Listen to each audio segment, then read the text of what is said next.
Our favorite soup is Zuppa Toscana.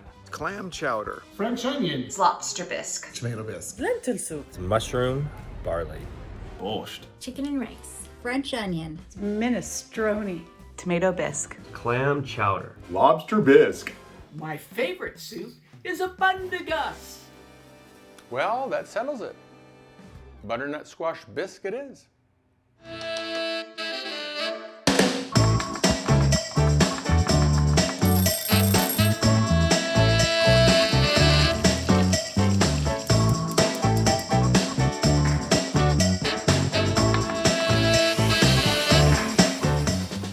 Well, truth be known, I actually do like all those soups, as you can tell, but we're not going to be making that today. Today, we're going to be making a butternut squash bisque. So what is a bisque, actually?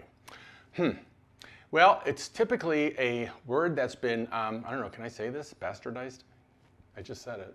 Anyway, it's been bastardized in modern culinary terminology to basically mean like any kind of a cream soup. Traditionally, though, a bisque was made from shellfish. So again, lobster, right? Everybody's heard about lobster bisque, crab bisque, a crayfish bisque, that type of thing. And that was thickened with their shells. Really what we're talking about is a cream soup. We're gonna be doing a butternut squash bisque, and we're gonna be serving it in this guy. This is a sugar pumpkin. Sometimes they're referred to as a pie pumpkin. And this is just a small jack-o'-lantern pumpkin. This is horrible. Don't use this. This is great for decorating. Don't confuse the two if you're gonna cook them. If you're not gonna cook them, doesn't really matter. I'm gonna put this guy over here because we don't want to mistakenly take him. So we got two of those, and I'm gonna make those into bowls.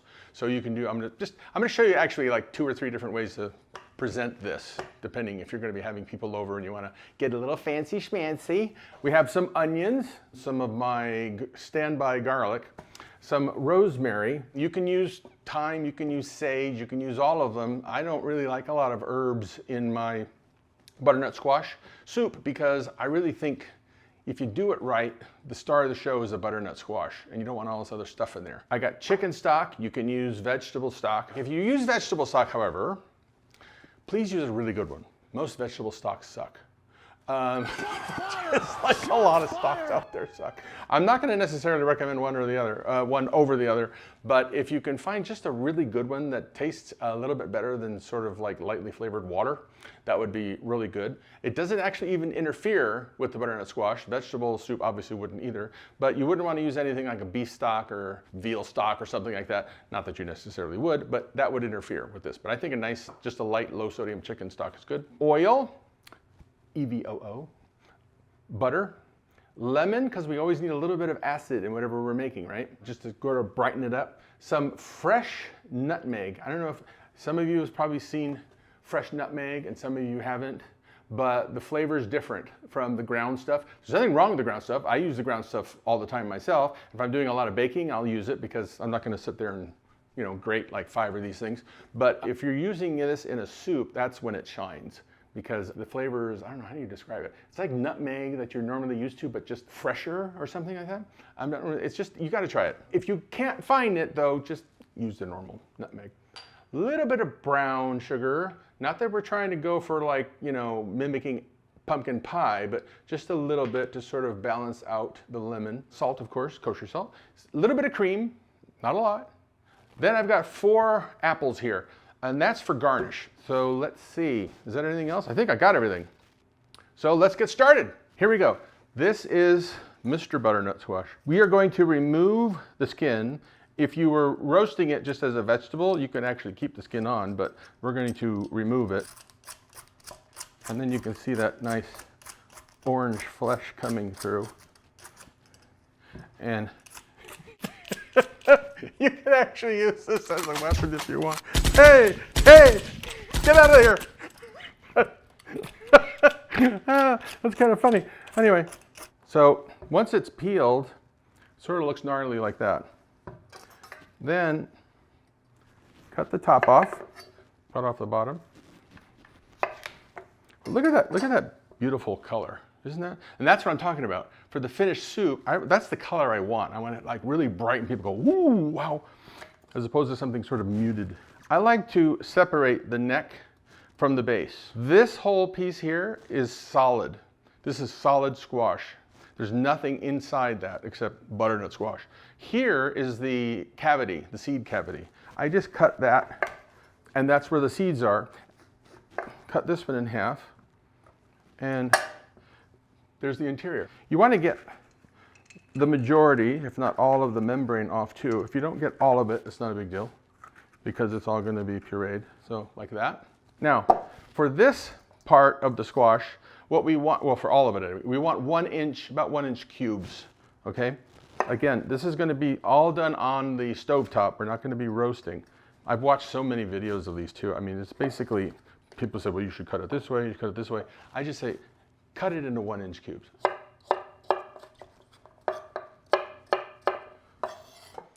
That's a lot of squash. I'm actually doubling my recipe. Only because everybody here loves this soup and I don't want to have to make it twice. Anyway, you're going to end up having half this, 2 pounds. Don't get confused. It still looks the same. Okay, onion. I know a lot of times I'll say it doesn't really matter if you use like a purple or whatever, but in this soup, don't use the purple because you don't want to color it, right? The soup. We want the onion to be about the same size as the butternut squash. So I'm just going to cut them into pieces like, you know, yay big. And they're going to fall apart, right? So they're not going to stay in cubes, but they approximate the size of the butternut squash that I have. At the end of the day, that's what you want, okay? You just want your onion and your butternut squash all mixed up together. This little guy is going to end up being part of the garnish for the soup.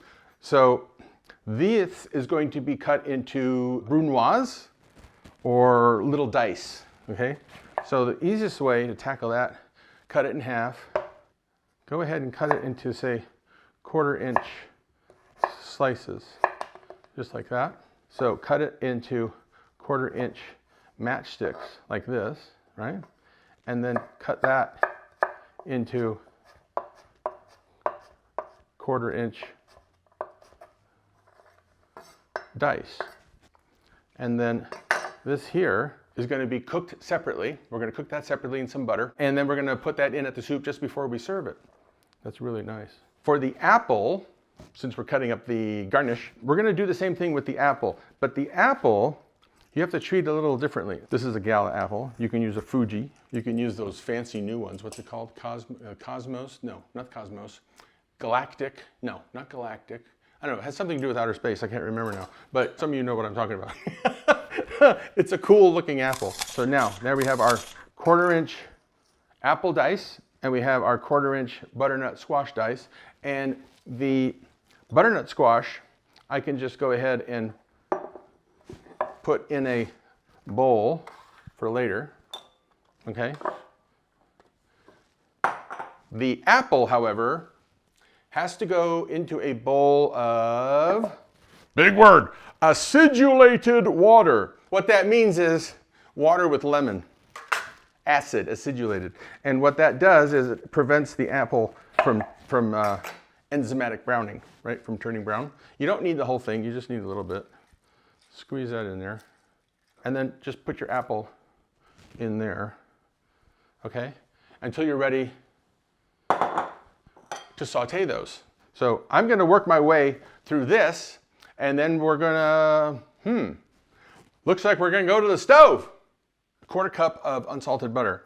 And I've got the pot heating up a bit, not too much, because I don't want it to burn, but I do want to make brown butter.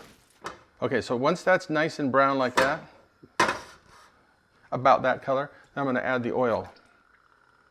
I know this looks very strange, doesn't it? So I've got total, I know, don't freak.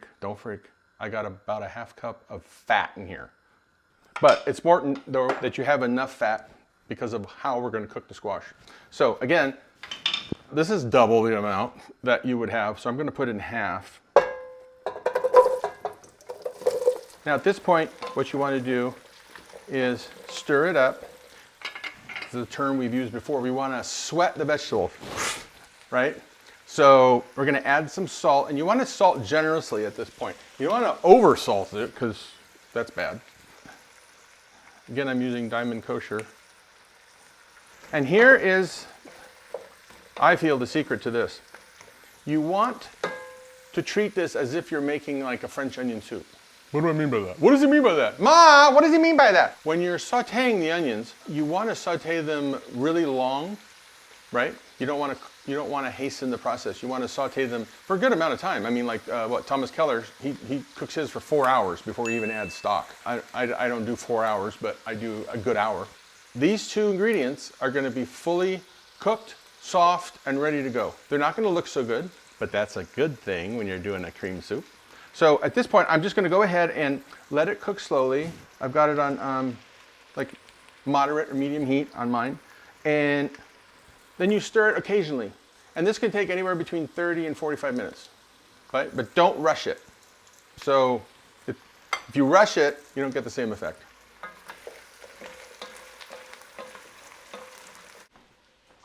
I think what I'm going to do is make the cardamom cream for the soup. Yeah, bet you haven't heard of that one before. Now this is something a little unusual and I like. You don't have to do this, but I think it's kind of gives it a nice little spin, if you will, is making a cardamom cream to spoon on the top. This is a very small skillet I have for doing toasting spices or making one egg. But anyway, I've got this set over moderate heat, and what we want to do is, I'm just using ground cardamom. I don't have cardamom pods, so I can't grind them up, but you don't really have to go through all that. And I'm not even going to measure, I'm just going to put some in there. We want to bring out those essential oils, and just keep tossing it, because you don't want it to brown. What you're looking for in toasting this is the cardamom becoming very fragrant. Now at that point, see, it didn't take that long, not even a minute really. The way I like to do this is, depending on how much I think I'm going to need, again, I'm not measuring, I don't know, okay, looks like a half cup. And then we're going to take some of that toasted cardamom, and I don't know, I'm going to put in maybe 1/4 teaspoon-ish, and then just enough cream, heavy cream, to loosen up the sour cream. And the reason I kind of like this is you get that nice buttermilk flavor, if you will, from the sour cream, and it mixes with the cardamom, and obviously this ends up just thinning it out so that we can spoon it on top, and you'll see what it looks like when we spoon it on top. In order to get that consistency, we need to have it almost like pretty much the texture of, or the consistency of, whipping cream. And we're gonna finish the soup. This has been cooking away now for about 30, 40 minutes, somewhere in there. And so take a look in here. This is what we're looking for. See, it's still got its color, but it's not really brown. That said, when I take my spatula and I push through a piece, it goes right through without any resistance. And that's what we're looking for. So technically this is ready to eat if you wanted to do that. You could actually serve this if you wanted. But now at this point, what we're gonna do is build flavor. This was step 1, and step 2 is going to be adding some garlic. Now you don't wanna add a lot of garlic because basically you don't wanna taste garlic. You just want some of the flavor in the background. And some rosemary. So at this point, what we're going to do is we're going to get our chicken stock, add just enough to cover. That's sort of a good rule of thumb when you're making a soup, is you want just enough liquid to cover. You can always add more, right? At this point, I'm going to crank up the heat, going to bring it to a boil, and let it simmer for another 30 minutes. I know it sounds like a lot of cooking, because it's already done. But now what we want to do is we want to infuse all those flavors together. So as I said earlier, I actually like to put a little bit of a brunoise garnish in my soup because it gives you a little bit more of that textural contrast. So I've got a large skillet over moderately high heat.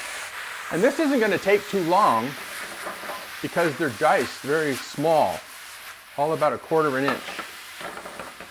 This should only take, I don't know, depending on your stove again, 5 to 6 minutes or so, or until there's no more juice left in the pan. That's done. Okay, so, and then, okay, I'm gonna put a little bit more oil in here, about 3 tablespoons again, and we're gonna do the butternut squash. Now this is gonna take a little longer,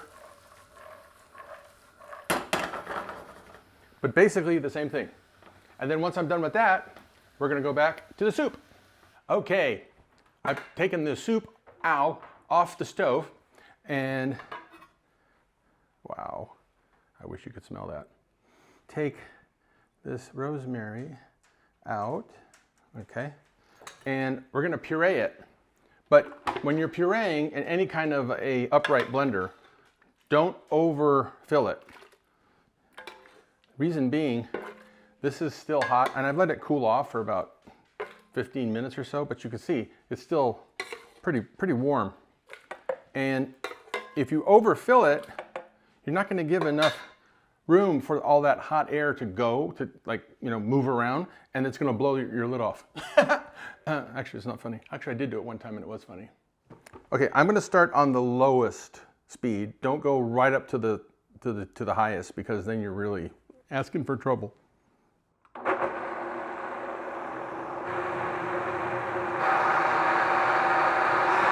And one of the ways to tell if you're at a really good consistency is to look for the vortex. That's the vortex. Does that look good or what? Oh my God, it smells good.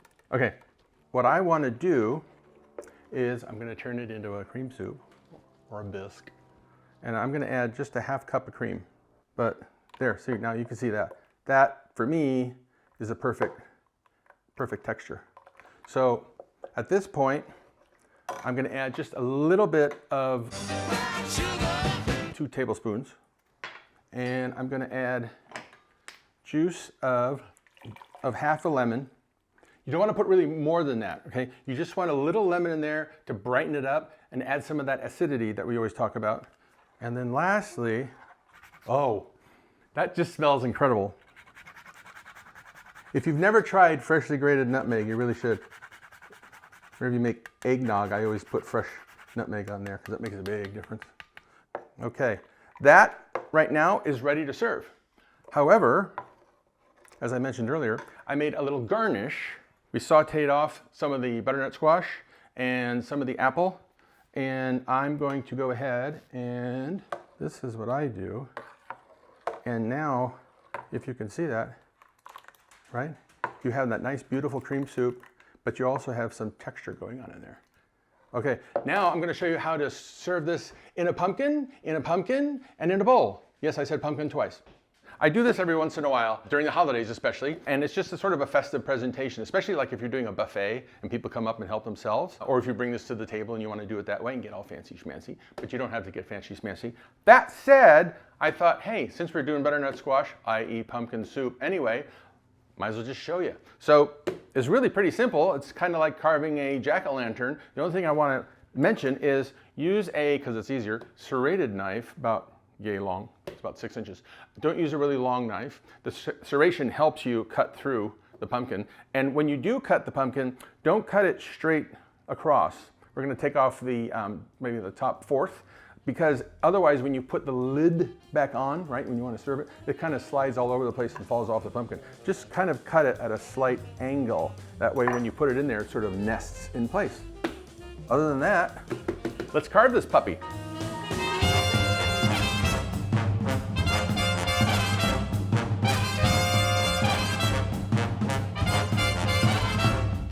That didn't take too long. There you go. And because we carved this out at a slight angle, see, the lid fits nice and snug, doesn't slide around. So now you can use it just as is, or you can do what I do once in a while, and I think it looks kind of neat. Some people would think, no, maybe not so much. They like the natural look, but I think it looks kind of cool, is take a little bit of cooking spray. And I know this is gonna look really weird. Just go with me, okay? Just Go with me. Looks like I'm spray painting a pumpkin, right? Paper towel. And just lightly, I'm not putting that much, just lightly rub the outside. And what that does is, I think you can probably see it by now, gives it a nice shine. And when you put that on your buffet table, I remember the first time I did this, everybody was like, oh my gosh, where did you buy that? I have to get one. And I'm like, well, that's a one of a kind. And there you go. Doesn't that look kind of cool now? And then you serve your soup in there. Now, I'm gonna put that aside, and we're gonna do the same thing with one of these little guys. Turn them into a bowl.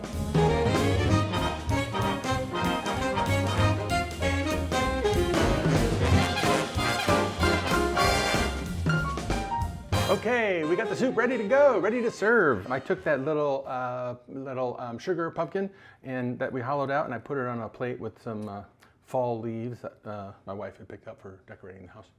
And here we have our soup. Isn't that kind of cool? You lift it up and the steam comes out. If you want to just use a bowl, you know, pour that in your bowl. If you can warm your bowls up first, that would be good, but if not, don't worry about it. So see, you get a little bit of nice texture in there, right? And then I'm going to take some of that cardamom cream that we did, and just going to swirl some over the top, not in any particular kind of pattern. And if you were using sage in here, I just wanted to show you, I took some fresh sage leaves and I crisped them up in some olive oil. So you could actually crisp up some sage leaves and put them in there like that. And they're really tasty. You know, don't put raw sage leaves in here. It's not so good. And maybe just a little bit of chive as well, because that's always nice. And if you want, bacon.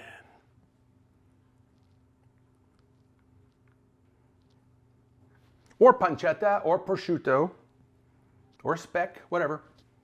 So that's one way, right? And then another way is in the little pumpkin. And it's pretty much almost the same thing, but you would do this in the kitchen and bring it to the table. So that way everybody can lift the lid off their pumpkins at the same time. They're kind of showy. Looks kind of nice. Oh, clean that up.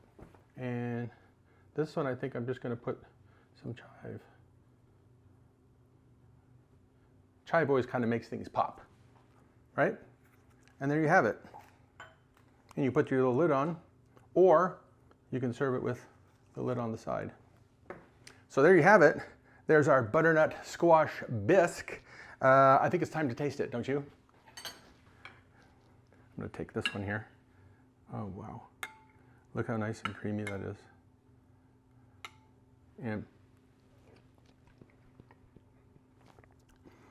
damn, that's good. You can taste the butternut squash. You can taste a little bit of that rosemary. The lemon gives it just a little zing. And you don't even have any sweetness from the brown sugar. You have no idea there's any brown sugar in here, but I guarantee if it wasn't in here, you would know it. Anyway, go ahead and I hope you like the recipe and like me, because I like you. And ring the bell and please subscribe and join me next time around. In the meantime, I'm just going to keep eating. It's so damn good.